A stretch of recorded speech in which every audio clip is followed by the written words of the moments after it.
C'est l'un des Disney les plus drôles et personne n'en parle. Kuzco, l'empereur mégalo. Oh ouais. Pour chaque éclat de rire, il faut une larme, avait l'habitude de répéter Walt Disney à ses équipes d'animateurs. 40e classique d'animation du studio Enchanté réalisé par Mark Dindal à l'aube des années 2000, Kuzco l'empereur mégalo semble avoir complètement oublié la larme pour se concentrer exclusivement sur le rire.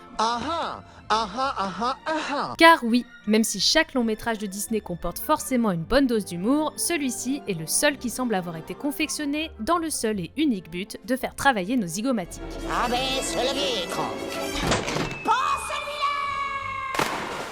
Totalement différent des œuvres qui l'ont précédé et de celles qui l'ont suivi, Kuzco fait presque figure d'ovni dans l'histoire du studio. À l'origine pourtant, le film n'était pas du tout censé arborer ce look cartoonesque et adopter ce ton totalement déjanté. En effet, dans les années 90, après le succès d'œuvres comme La Belle et la Bête ou Le Bossu de Notre-Dame, les animateurs de Disney avaient pour projet de livrer au public une nouvelle fresque épique en s'intéressant cette fois-ci à la civilisation Inca. Chapeauté par le réalisateur du Roi Lion, le film avait pour nom Le Royaume du Soleil et devait s'inspirer du livre Le Prince et le Pauvre de Mark Twain. Mais à l'issue d'une production particulièrement houleuse, notamment marquée par d'importants désaccords entre les deux réalisateurs du film, le projet Kuzco a fini par prendre une toute autre voie. Regarde ce que je sais faire.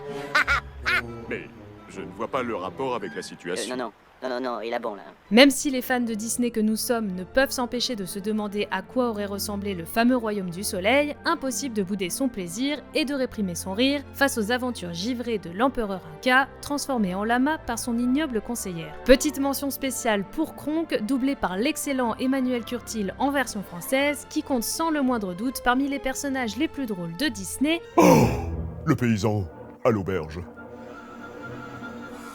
Il est parti sans payer. Et qui a d'ailleurs eu droit à son long métrage solo, l'excellent King Kronk, sorti directement en vidéo.